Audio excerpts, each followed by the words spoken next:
Bueno, estamos aquí reunidos en este acogedor ámbito de la Fundación Manolo Lima, una vez más, para hacer en el día de hoy la presentación del libro de Juan Carlos Squarcia, ¿no? Juan dice en el libro, en la tapa del libro, sí, el Carlos quedó ahí escondido. El Carlos está vedado. Como toda persona, ¿no? Hay un lado A y un lado B, ¿no? Sí, sí. El Juan es Escritor. el Juan es el escritor y Juan Carlos es la persona del mundo Sí, real. algo así. Dicen los datos que nació en Minas en 1959, después de Cristo. Sí, sí. Siempre hay que aclarar estas cosas por las dudas. Ha sido periodista en diversos medios escritos y orales, porque hizo radio también, estuvo por la República, en medios minuanos. Conversábamos hace un rato de la abundancia de medios escritos que hay en la ciudad de Minas, que por lo menos a mí me parece que es así, que hay unos cuantos, que sigue habiendo.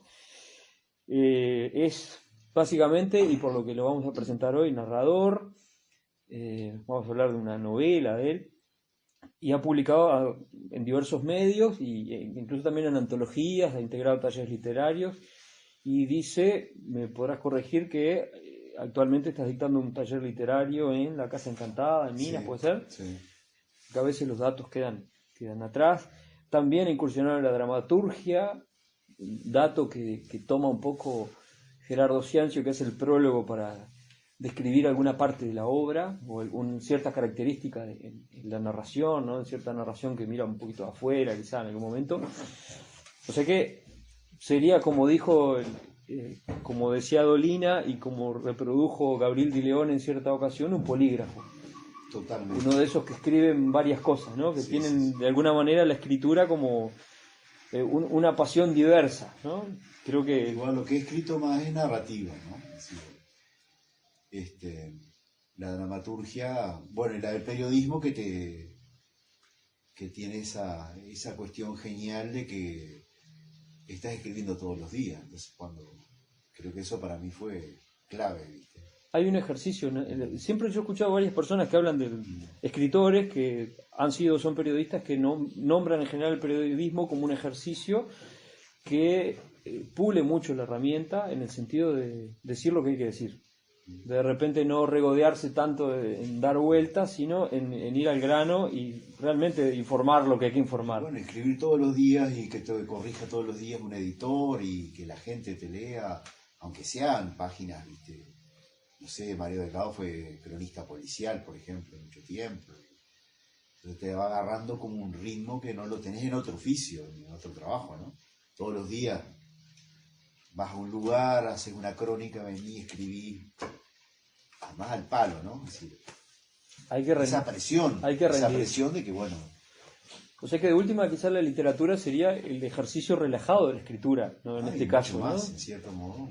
Porque generalmente muchas veces, la otra vez vino Inés Bortagaray y estuvo acá en el Festival Maldonado que hicimos, y ella contaba, ella es guionista de cine, y ella contaba que tiene como todo un esquema para escribir guiones de cine, que lo hace con bastante facilidad aparentemente, y hay momentos que siente que un texto le está costando mucho y dice, esto es literatura. Claro. Con lo cual parece ser al revés, ¿no?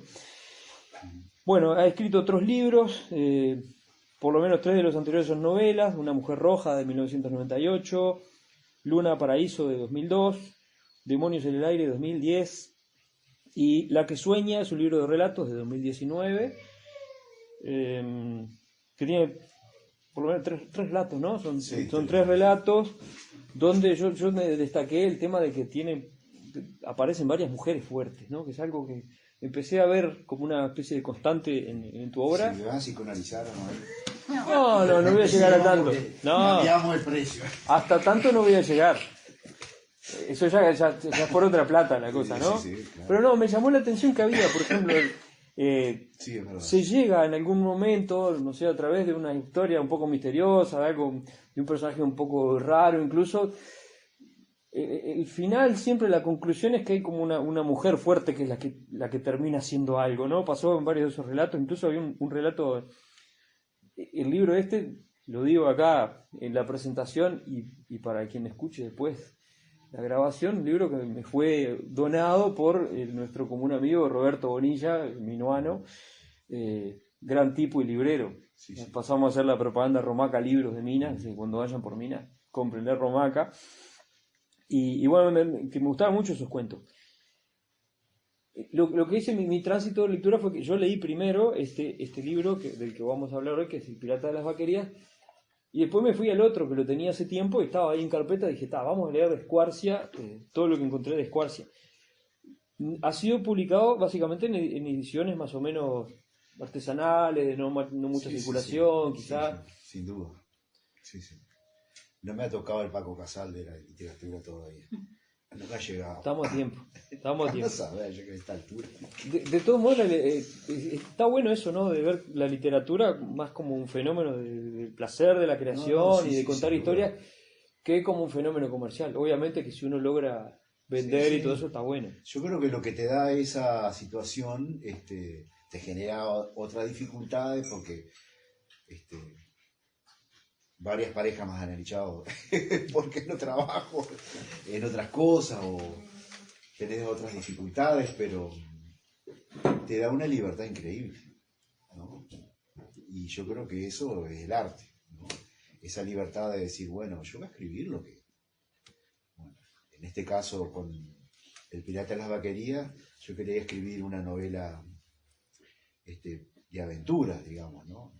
Esa es como fue el germen, el inicio. Después se entreveró, pero originalmente era eso, y algo tiene eso, ¿no? Sí, claro. Que era un desafío también, porque puedo escribir una historia de aventura. Yo que escribía mucho, como prosa poética, muy rebuscado, ¿viste? Y bueno, eso te da la libertad de... Sí, hay algo en la literatura. Escuché el comentario de que hay algo en la literatura uruguaya de libertad o de la posibilidad de la rareza, porque como el autor uruguayo no está tan expuesto al público ni a las Claro, exigencias eventuales de editoriales, hace básicamente lo que quiere. y la exigencia de decir, estás viviendo de eso, porque si vos estás viviendo de algo, tenés que hacer lo que ven. Y es un poco interesante, ¿no? La figura, de repente, la figura del escritor uruguayo es más una especie de artesano, más un artista, Sí, sí, sí. que la de un trabajador con ventas masivas, ¿no? Ahora estaba viendo una película que salió con Peretti, no sé cómo es que se llama la película, donde el personaje es un escritor y de superventas y no sé cuánto, que eso un argentino se lo puede imaginar, pero nosotros difícilmente podemos imaginarnos eso, y esa mochila no está, sabemos que no le A vamos... veces lo podés, capaz que lo agradecemos después a la mochila esa, pero no Sí, sé. claro, sí. Hasta ahora para mí ha sido eso, ¿no? Ha sido eso. Y me voy a ir al libro, Dale. considerado en sí mismo, ¿no? Creo que es una editorial hecha por Ediciones del Túnel, que se aprecia, es una edición artesanal con unas lindas tapas de cartón y con una linda ilustración. Que no me fijé, Dice ¿sabes? Filgueira, que es una Ah, artista plástica que vive en Asnares, acá en Cerro de Azules. Gregorio Aznar, acá. Pues estamos hablando de esta zona, ¿no? Dentro Sí, de sí. estas serranías por acá. Pero la novela viene de más lejos. En realidad, sí que está ambientada en esta zona en un momento, pero empieza con un personaje que se llama Baltasar, que es peruano. O es peruano por lo menos del virreinato del Perú, porque estamos hablando del siglo XVIII, es un personaje que en determinado momento se entera de que ha muerto su padre, a quien no conocía. Viene alguien a darle esa información y él va a intentar conocer, aunque sea en el ataúd, al padre, ¿no? Y hay un tema ahí no voy a psicoanalizar esto porque no puedo, por supuesto. Pero es parte de... Pero, Ya te lo digo que sí. pero sí, me quedé pensando, ¿no? ¿En qué medida ese desconocimiento del padre y ese ir a buscar un padre del que no se sabía nada, después influye en cuáles van a ser las conductas de ese personaje a lo largo de toda la narración, ¿no? Porque además del contexto histórico, también, que eso lo señala Gerardo Ciancio en el prólogo, ¿no? No sé si pone lo de su cierta orfandad, pero además se da la circunstancia afortunada que en el momento que va hacia al entierro del padre, hay un terremoto enorme que arruina el lugar donde vivía, es seguido por un tsunami que... Un terremoto que fue real, ¿no? Un terremoto real, claro, verificable. terremoto del Callao, 1700 y pico, ahora no me acuerdo, 50 y pico por ahí. Con toda la devastación que eso implicó en una sociedad que estaba mucho menos preparada para eso. Pero a mí me resultó sorpresivo encontrármelo, porque pirata las vaquerías, uno piensa las vaquerías, era la forma de explotación ganadera que había en esta zona, que donde habían, bueno, grandes encierros de ganado, ese ganado que andaba así marrón y que, bueno, que la carneaban y vendían los cueros, la carne, que fue lo que siempre estudiamos en los libros de historia, que es la producción ganadera de Uruguay. Que después vino el alambrado, después vino la tecnología asociada a la ganadería, pero en ese momento había vacas sueltas que había gente que se encargaba de encerrarlas, y vaquería, digo, ¿cómo junto una cosa con otra? Y me parece que justamente el impulso, el interés de la narración es cómo se junta este peruano que viene de allá, de un terremoto con su consiguiente tsunami, a cómo viene a llegar a esa banda oriental, a esa parte tan sur y tan despoblada por europeos, ¿no? En esa época, que me parece un interesante motor en la narración y que más siendo a ver que fue algo que realmente sucedió y también me quedé pensando en cómo eran las comunicaciones, la gente que viajaba de unos lugares a otros en esa época. Porque hoy sabemos más o menos cómo viaja la gente, no sé, cualquiera se toma un avión o un ómnibus y llega a los lugares con más o menos costo, pero en esa época uno en general no tenemos presente que hubiera una comunicación entre las personas que estaban en esa época. Sí, tenemos como una visión más aislada, más como de clase de historia, digamos, ¿no? Como acá estaba esto, acá estaba lo otro. Y recortada, ¿no? Y recortada, ¿no? Porque nosotros cuando estudiamos historia acá, te dicen Artigas, los 33 orientales, jura la Constitución y no sé qué, y en general uno no lo asocia a un proceso que se da a nivel continental e incluso mundial, porque bueno, hay cosas que pasan en Europa que influyen, que todavía no es el caso porque acá es colonia, ¿no? Recién se está colonizando, recién se está poblando, ¿no? En el siglo XVIII, acá en Uruguay, bueno, Artigas nace en el siglo XVIII, en realidad. Sí. Estamos hablando más o menos de la época que nace Artigas, Montevideo es una ciudad nueva, e incluso durante ese periodo asistimos en la narración a la fundación de Maldonado y a la fundación de Minas, ¿no? Unas fundaciones, supongo que hay, no sé si hay un grado, ¿qué tanta investigación hay en esto? Imagino que anduviste hurgando ahí por... Sí, estuve hurgando y estuve inventando también. Es decir, yo creo que no es una novela histórica, ¿no? Es ficción, ¿no? Uh-huh. Y bueno, eso es porque en realidad a mí me interesa como los lugares donde la historia deja fisuras, ¿no? Eso ha sido como... Y creo que la fisura, por ejemplo, en el caso de las fundaciones de estos poblados, está en que hay muy poco escrito. Entonces, como hay poco escrito histórico, te da lugar a la fantasía, a la ficción. Entonces, digamos, hay un poco de este estudio, y hay fantasía que, bueno, justamente que hablabas de Roberto Bonilla, profesor que es profesor de historia, cuando hizo su presentación, hizo algo que fue re interesante, porque él empezó a buscar personajes históricos reales que podrían ser personajes de la novela. Ah, mira qué bueno. ¿No? Hizo un trabajo que fue increíble. ¿Sí? Por ejemplo, había un pirata en Rocha, había en Maldonado un personaje que ahora no me acuerdo porque no quedó grabado lamentablemente, él lo improvisó además ahí. En la fundación de Minas estaba Pérez del Puerto, que fundó también San Carlos, que fundó Rocha. Una calle de Maldonado, Pérez del Puerto, sé que Sí. Fue un hombre importante. Fue un hombre importante, pero tenía también su lugarteniente que podía ser el personaje que era el que lo secundaba y el que aprovechaban, ¿viste?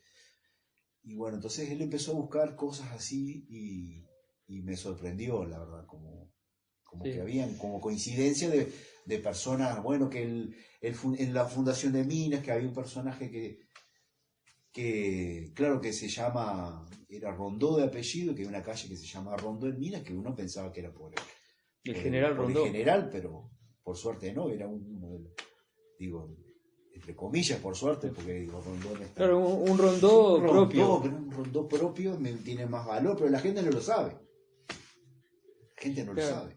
Y hablamos hace un rato de la genealogía, ¿no? De cómo mucha gente a veces tiende a inventarse árboles genealógicos prestigiosos y en realidad muchas veces nuestros antepasados y nuestros fundadores, nuestros prohombres no eran más que bellacos, aventureros o personas que se estaban ganando la vida, ¿no? Sí, sí, sí. Aventureros sin duda. Aventureros sin duda, ¿no? Porque incluso este personaje, este Baltasar que está acá, era un aventurero en toda regla, porque claro, el tipo sale o sea, de la nada misma y de la nada misma se encuentra con una caravana que transportaba plata de las minas por allá. Hay un hecho un poco turbio que no voy a revelar para que la gente pueda leer la novela y encontrarlo por sí mismo. Y bueno, y él se viene con ese hecho turbio a cuestas, ¿no? Se viene con su orfandad, con su tierra arrasada y con un antecedente que solo él conoce aparentemente, pero de alguna manera viene escapándose y es lo que hacen lo que trae a mucha gente también, ¿no? Mucha gente que sale hacia adelante a buscar algo, otra gente que viene escapándose a estas tierras que en ese momento no estaban organizadas por la cultura europea, ¿no? Y se viene a encontrar con un grupo de charrúas y empieza a vincularse y a mí me pareció muy bien logrado el encuentro con esos charrúas porque cómo se va relacionando, cómo se va ganando la confianza de esa gente, cómo les enseña algunas cosas, cómo les incorpora algunos elementos culturales dentro de los cuales se destaca el caballo, les enseña a encerrar el ganado, de alguna manera los mejora, les mejora las posibilidades, los hace ganar posiciones frente a sus vecinos, a las tribus cercanas. Y uno se empieza a adherir al personaje. Es interesante, en la novela de aventuras uno empieza a tomar el lugar del héroe, a ponerse ahí en ese lugar del héroe. Y a mí me parece que tiene un tratamiento que está bueno porque logra ese héroe. Hay momentos que parece héroe, pero hay momentos que parece antihéroe. Hay un tratamiento ahí de este personaje que va y viene, hace, y no se sabe muy bien por qué, ¿no? No sé si buscaste en algunos modelos, si hay alguna literatura atrás de eso, cómo viene. No, yo creo que yo en una entrevista una vez que me hicieron en el diario de Mina, porque claro, una vez es como va cambiando yo creo que la novela tiene varios temas superpuestos, ¿no? No uno solo, ¿no? Como uno sigue una línea, pero puede seguir otra. Y es decir, yo no he conocido un héroe, nunca. No sé, capaz que vos sí, yo qué sé. Yo no he conocido. Sí. He conocido gente que ha hecho acciones heroicas, capaz, ¿viste? No sé. O no, capaz Así que que ni tiempo eso. completo nadie es héroe. Eso es lo que quiero decir. Esa es mi visión, y pienso en los héroes nacionales, ¿no? Digo, en los prohombres, eso que es un relato totalmente, es un relato, y como relato es ficción, ¿no? Es la ficción que de repente han inventado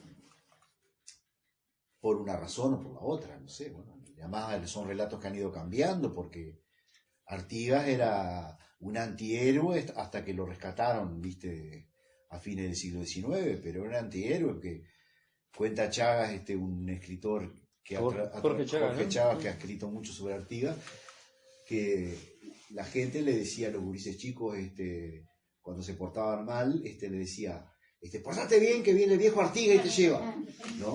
Entonces era como era una cuestión popular de la gente, como tenía una visión negativa de Artigas, ¿no? Entonces digo, es relato, ¿no?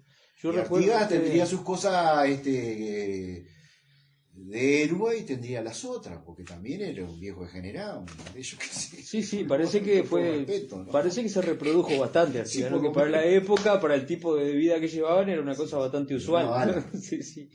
Que hoy en día quizás sería cuestionado si hiciera de esa manera, cosas. ¿no? Dice, no, era personaje, era el tipo de hombre de la época, sí, pero no vengas con historia, ¿viste? Bueno, una profesora que yo tuve, Blanca Villalba, que escribió un libro sobre Artigas, que además lo admiraba mucho, pero ella escribía cosas, detalles de Artigas. Ella, por ejemplo, decía, cuando Artigas se levantaba con una vincha blanca en el campamento, era porque tenía, no se sabe qué enfermedad tenía, si reuma. Marcia Collazo también lo explica, estuvo tumbado casi muriéndose en Montevideo, ¿no? Lo cuenta en un libro. Y dice, cuando se levantaba con esa vincha blanca, no te la arrimabas porque te hacía dar palo, pero mal, ¿viste? Entonces, quiero decir, esa es la idea. Sí, claro, había unas relaciones un poco diferentes. Este personaje tiene yo creo que hay un punto de contacto con Artigas, si se quiere, que es el tema del liderazgo. Porque Sí. Lo que indudablemente Artigas era un líder. Eso sin duda. Tendría las características que tuviera, pero indudablemente era un líder, eso lo rescatan Sí. todos, ¿no? Sí, no. Sí. Y este personaje, este Baltasar, termina siendo un líder a donde va, ¿no? Se convierte en un líder con estos charrúas. Tiene también su familia, sus hijos, sus hijas, ¿no? También, pero en un momento en una segunda etapa de la novela, cuando Baltasar ya está en la fundación de Maldonado y después cuando está en Minas también de alguna manera logra mover a la comunidad, logra que la comunidad haga lo que él quiere o servirse de las cosas de los demás, ¿no? En temas de liderazgo, ¿no? Que en gran parte del tiempo la gente está encantada con él, ¿no? Sí. Es un gran encantador el personaje. Es como en un momento dice el escritor, el relator, que había adquirido la facultad de decir lo que el otro quería escuchar, ¿no? Y entonces eso lo convertía naturalmente, no voy a decir en un político, porque no había político en ese momento, pero casi que era un político, es decir, él estaba frente al cura y le decía lo que el cura del pueblo quería escuchar, ¿no? Que le hiciera la iglesia, porque era el hombre que tenía plata. Pero si venían los ingleses, el primero que iba a ser fusilar era el cura, porque le tenía rabia, ¿me entendés? ¿No? O sea, aparte entonces, gran negociante. Gran negociante, entonces el tipo empieza, me parece que es un proceso, ¿no? Él no era así, ¿viste? Él a lo largo de la historia, de su historia, con lo que vos contabas, de ese inicio, y todo lo que vive en el viaje desde el Callao, desde Lima hasta Montevideo, va aprendiendo, ¿viste?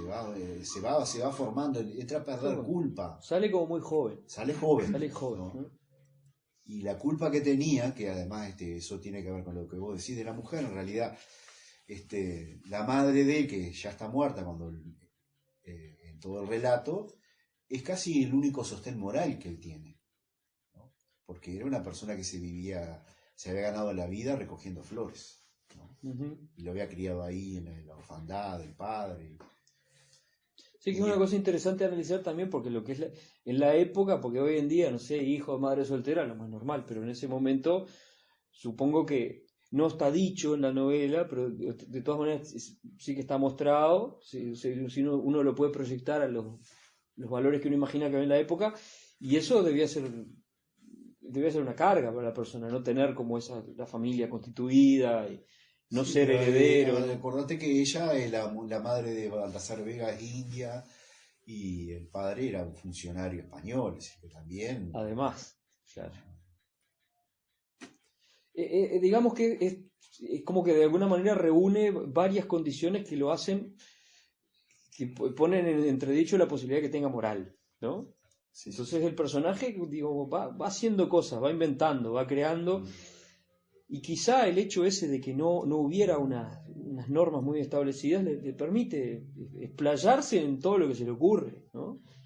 Sí, y la falta del padre, ¿no? Es decir, que eso Gerardo me lo preguntó, digo, lo más autorreferencial que tendrá la novela, ¿cuál que es? Me pregunté en una presentación, casi lo mato. Pero yo creo que tiene que ver la relación padre-hijo. No porque a mí me hubiera faltado mi padre, y no, pero yo creo que el conflicto padre-hijo, padre, no madre, padre-hijo, ¿viste? Es importante, es uno de los temas, porque en realidad es lo que él no tiene. Entonces, como él no tiene, lo inventa, y lo inventa en medio de un delirio. Entonces, en el delirio vos inventás cualquier cosa. Pero no solo eso, sino que yo creo que además, lo he pensado después de esa pregunta que me hizo él, todos tenemos una especie de delirio con el padre, ¿no? Me parece, yo lo digo, me parece, capaz que no. Sí, una voz que te habla. Una voz que te habla, es decir, y mucha gente lo dice, mi padre me diría tal cosa, ¿no? Sí, sí, sí. Y no sabes si te diría tal cosa, frente a esto que voy a hacer, no sé. Claro, el padre... ¿Le diría o no le diría? Es como una especie de ficción, ¿no? De relato que uno se hace, casi un delirio. Él se inventa un padre, ¿no? Él se inventa un padre que le conviene. Que le conviene, que le va diciendo y que papá, sí, y se le aparece en sueños. Bueno, ¿y a quién no se le aparece en sueños? El padre, me parece. A mí se me aparece, ¿viste? Y tal, no le hago caso. Sigo sin hacerle caso. Sigo sin hacerle caso. Y papá que hace. Claro, bueno, en este caso... él sí le hace caso porque le conviene. Igual, ¿cuántas veces mucha gente, esto capaz que es de veterano y de trilla, de haber... alguien te dice, no, porque mi padre lo hacía así, yo lo voy a hacer así. Y hace cualquier bacana. Casi, es como, bueno, era... Pero te escudás que tu padre te lo decía. El personaje de perezoso no tiene nada, porque en realidad sería todo un emprendedor. Es un emprendedor. ¿no? Hoy en día lo estarían entrevistando quizás en determinados medios y estaría, no sé, teniendo cierta fama o siendo una referencia en la sociedad. Bueno, lo era. En ese caso lo era. Pero también está un tema, ¿no? El tema de qué es lo que mueve a una persona o a un personaje, ¿no? Hasta qué punto somos personajes nosotros mismos también, los seres humanos de todos los días. Y lo que nos mueve, ya está descrito por todos lados, ¿no? Los pecados, ¿no? Sí. Alguno de los pecados te mueve. Sí. En este caso, posiblemente lo mueva la codicia. O todos. Pero yo creo que ahí me parece que, claro, la nota más fuerte está puesta capaz que en la codicia, ¿no? En la codicia. Sí. Claro, y tiene que ver con lo del emprendedor, porque es lo que decíamos al principio, ¿no? Lo del... la idea de que los que vinieron a fundar estas tierras, ¿no? Estos poblados, Maldonado, minas, ¿no? Eran personas aventureras. Y fue gente que quedó muchas veces con mucho poder, con familias de mucho poder dentro de las sociedades, ¿no? Porque recibieron tierras, recibieron los mejores lotes, ¿no? Y eran unas balas. Es decir, eran unas balas. Es decir, los que venían acá eran unas fieras, ¿viste? Bueno, hay un cuento... Porque si no era una fiera no sobrevivía. No sobrevivía, claro, pero también venían con la codicia, era una cosa muy importante. Era la clave de la jugada, porque llegabas a un lugar, es decir, a un lugar que recién Descartes había puesto, y iba a decir un bolazo acá más filosófico, había puesto al hombre en el centro del proyecto humano, ¿no? Hasta Descartes y después todo lo que pasó, Kant, toda la cuestión esa filosófica, era Dios el centro de... Durante 13 siglos la gente había vivido para Dios, para la vida que venía después, porque esta no era nada. Pero cuando pienso, luego existo, no es que Dios me está pensando a mí, yo estoy pensándome, y como me estoy pensando, existo. Entonces eso abrió todo lo que vino después, ¿no? Sí. Que de último también es ese individuo liberado a la buena de Dios, que es decir, sin Dios, digamos, sí. Que tiene que inventarse a sí mismo, ¿no? Hay un poco de la creación de la fundación de Uruguay, en realidad, o de Uruguay o de estas tierras, sí, de toda América, está un poco codificada en ese personaje tuyo. Y viene la gente acá y se encuentra con que esto no tiene dueño, allá no podían tener tierras porque si no eras noble no podías tener tierra, acá puedo tener, ¿cómo esto? Entonces, naturalmente se te tenía que despertar algo, ¿viste? Decir, bueno, quiero tener, porque allá son 13 siglos.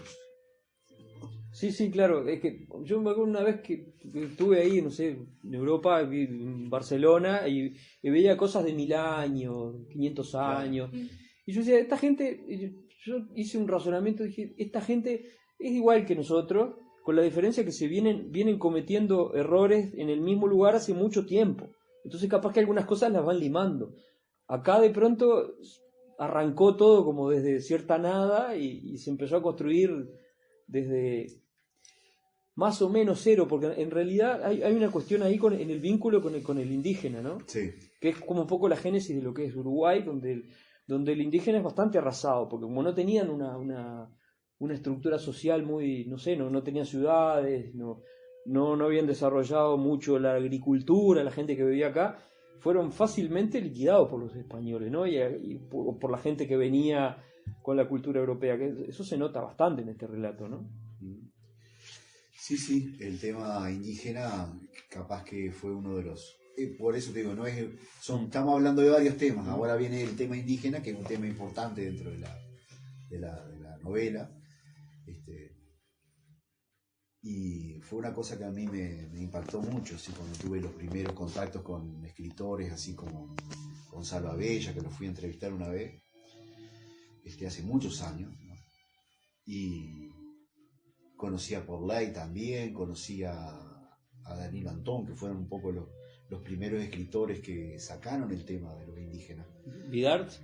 A Vidar no lo conocí, pero Vidar es más académico, ellos tenían un lío, viste, con la academia, tienen todavía, hay una dificultad y claro, estos son escritores que desarrollaron más la fantasía y se animaron a pensar de otro modo, ¿no? El tema indígena.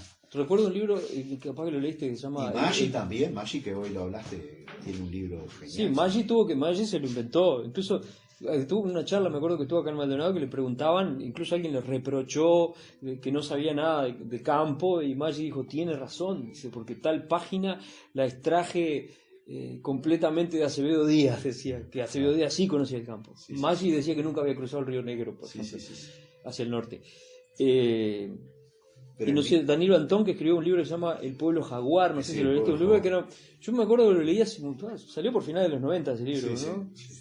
Era un libro como muy mágico, ¿no? Muy mágico, sí, tenía una visión así. Pero en este caso tuyo no hay tanta magia, me parece que más es una novela realista, ¿no? Sí. Bueno, empezaríamos a discutir si existe realismo, ¿no? Preciaríamos unos vinos para eso y no vamos a tomar hoy. Ya dijimos. Sí, frente a quien escuche esto, estamos manejando. Pero una novela que maneja cuestiones poéticas o alguna cuestión de mundos paralelos, viste, de sueño y cosas, pero es realista, sí, sin duda. Y es, como decías al principio, también una novela de aventura. Que cosa que me parece interesante dentro de lo que es la narrativa uruguaya generalmente, que muchas veces dentro de lo que es la novela, últimamente, yo que se ha tocado el tema, no sé, del pasado reciente, o no sé, pero generalmente no recuerdo ahora, capaz que me puedes auxiliar, escritores que se hayan dedicado a contar aventuras. ¿No? La aventura a mí me resultó particularmente ágil y lindo de leer el libro, porque es una aventura donde van pasando cosas, el personaje va inventando cosas, va de alguna manera inventando el mundo o inventando su mundo y teniendo peripecias y teniendo que enfrentar dificultades y generándoselas él mismo también, que me parece que es un interesante motor narrativo que hace que funcione muy, muy ágilmente, ¿no? Imagino que lo hablábamos un poco antes, que hay una decisión para escribir así y hay una decisión a favor de determinada escritura y de alguna manera quizá en contra de otra, ¿no? Sí, es lo que decía, hablábamos hoy, ¿no? Capaz que en las primeras novelas mías yo era más escribía más poético, con imágenes más poéticas, más locas, ¿viste? Igual, claro, hay uno de los libros que se llama Luna Paraíso, que transcurre en un manicomio, entonces yo me preguntaba, ¿y cómo escribir a un loco? Entonces yo me imaginaba, pero fue una metáfora, porque no es así tampoco, como escriben los locos, que un loco podría relatar con metáforas totalmente incoherentes, ¿no? Entonces está llena de metáforas y hay gente que me ha relajado, me ha dicho, pero me tienen como loco tus metáforas, no las entiendo.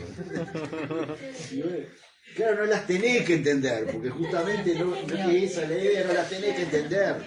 pero yo no te voy a explicar, ¿me entendés? Pero gente amiga, ¿no? Que me lo dice, pero está, francamente, ¿no? Lo que pasa es que la actitud natural es querer entender. Claro, No, obviamente. esa es la actitud natural. Traducir, diríamos. Sí, sí. Traducimos a nosotros lo que otro escribe.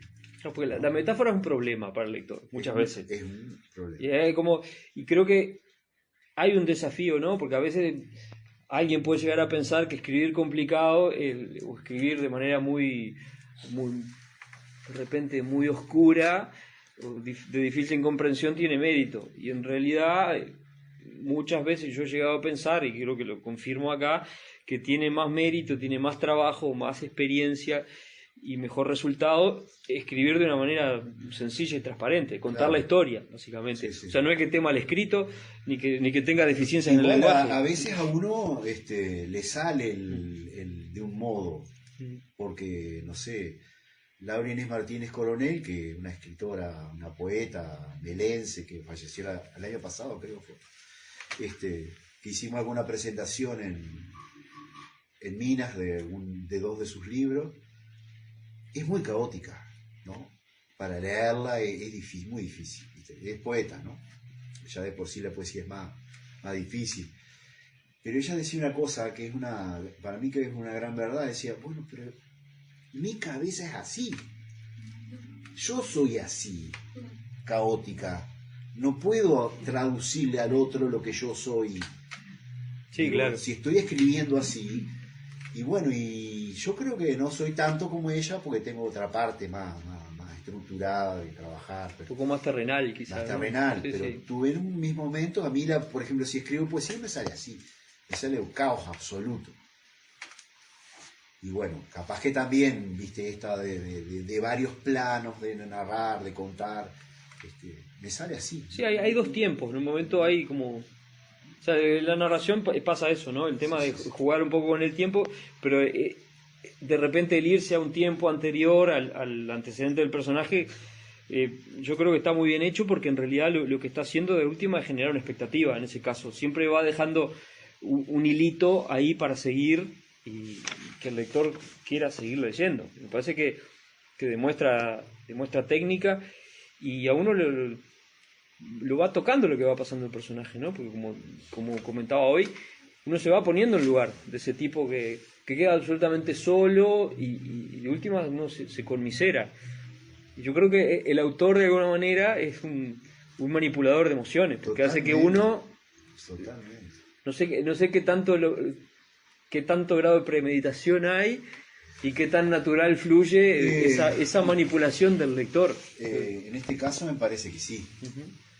A mí me gusta decir, en otra novela que se llama Demonios en el aire, que no se las puedo recomendar porque no está, está agotada. No está circulando. Porque, como todas las cosas estas son mira, chiquitas las ediciones y se van terminando. También en esa yo probé una cosa que es decir, que el lector se enamore de un personaje que después se le caiga, ¿viste? Pero que se le caiga mal, ¿viste? Entonces creo que eso sí está premeditado, ¿viste? Como un juego de si te estoy dando el dulce para después que te pique una crucera, ¿no? Sí, claro, pasan. Entonces, Pasan el cosas, veneno, claro. mirá que, y no sé si la vida no es medio así, ¿viste? No sé si la vida no es medio así, ¿viste? Sí, eso puede pasar, ¿no? Porque ¿cómo es? ¿Que el arte imita la vida o la vida imita al arte? ¿Cómo es la cosa? Y yo creo que, y no sé, en el caso de la literatura, por lo menos, creo que es un gran simulacro. Es un gran simulacro. Yo ahí no he leído mucha teoría, me encantaría leer más, ¿viste? Pero de Foucault, que he leído algunas cosas sobre lo que él hablaba sobre la literatura, que él decía justamente, es un gran simulacro. No existe realismo. Él decía, tráiganme un autor realista y no existe, no hay realismo, el realismo no existe.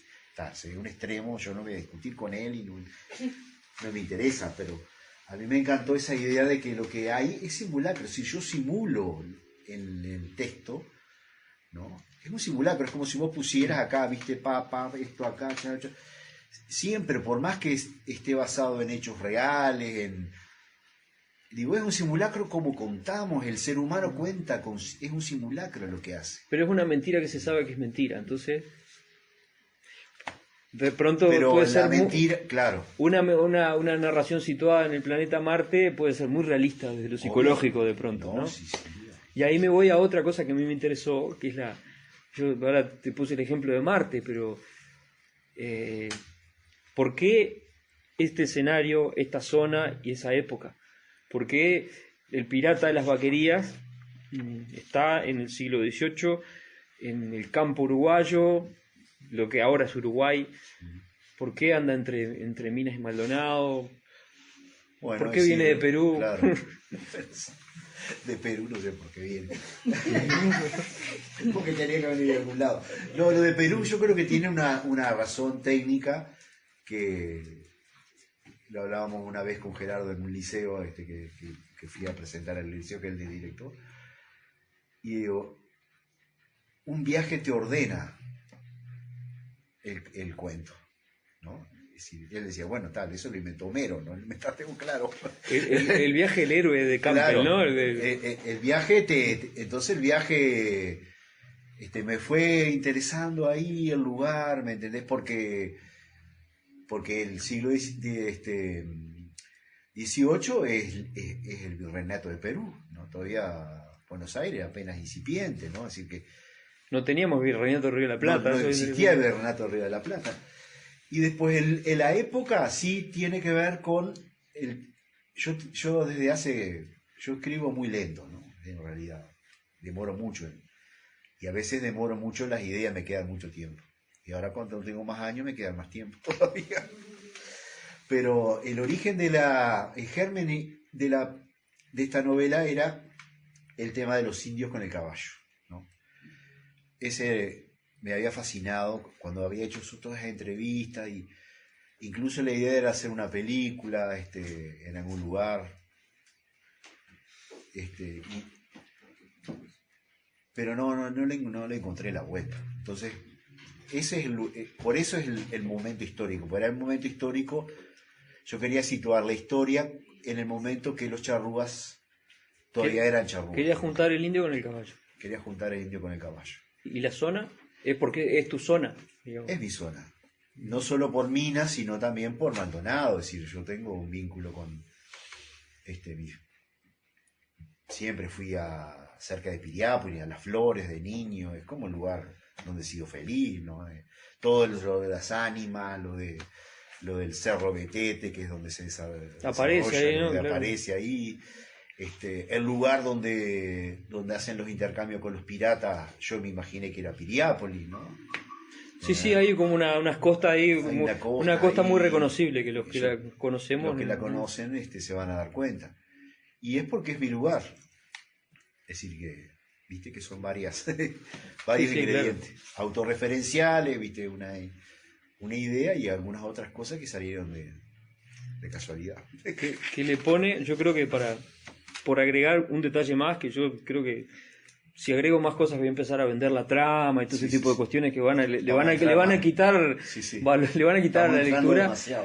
Dice ahí Gerardo Ciancio en el prólogo que sería como la proyección a nuestras letras de un western, sería un southern, que es como una aventura en el sur, que creo que hay un filón ahí para explorar que quizá no se ha trabajado tanto, ¿no? El tema de la narrativa de aventuras situada en esa zona, porque el relato heroico, el relato costumbrista, ese está todo, pero el de aventuras no sé si hay, no sé si hay tanto. Yo creo que Marcia Collazo tienen algún filón ahí. Uh-huh. Son muy entretenidos sus libros, más largos, obviamente. Perdón, Diego Greco con El Mejor de los Mundos. No, la verdad que no lo leí. Hay un personaje que justamente va en él, para mí me pareció lo de la epopeya, el camino por la América Latina. Este camino por América Latina que termina justamente uno de sus personajes, después de haber pasado por Buenos Aires, sale de esta región y termina en el Callao, prisionero en el Callao. Por eso me interesaba tu novela, porque me parece que justamente el personaje viene de allá, y en esa prisión del Callao que describe muy bien, donde la ventana se veía apenas la luz y estaba al borde del mar. Una novela espectacular, una de las que captó mi atención. Hay una de Cómanse la ropa de Valentín Trujillo que ganó un premio de la Intendencia de Montevideo, ¿no fue? Sí, que es Bransen. Hay un coronel Bransen que está de Valentín Trujillo, muy buena novela esa, muy buena novela. Yo creo probablemente lo mejor que escribió Valentín Trujillo, que es de acá Ahí está eso. No, en serio, probablemente lo mejor, es buen escritor, pero probablemente su mejor trabajo es ese, justamente tiene ahí a Perú. Así que bueno, creo que podríamos, si tenés ganas de decir algunas palabras más para el registro. No. Creo que ya está. Hay que leerla. Hay que leerla. Y bueno, el que quiera leerla, que la lea. Yo invito a leerla porque bueno, nos estamos conociendo, como dicen siempre en la revista Cara, y la carta de presentación del libro estuvo muy buena, porque es una narración muy amena y novedosa que me parece que tendría que ser leída por mucha gente. Bueno, yo nada más que agradecer la invitación y bueno, y la valentía de con esta temporal haber venido ustedes, ¿viste? Y nosotros también, ¿no? Y bueno, muchas gracias y bueno, yo creo que hemos hecho amigos hoy. Más difícil lo tenían esos charrúas, me parece. Sí. Así que, bueno, muchísimas gracias.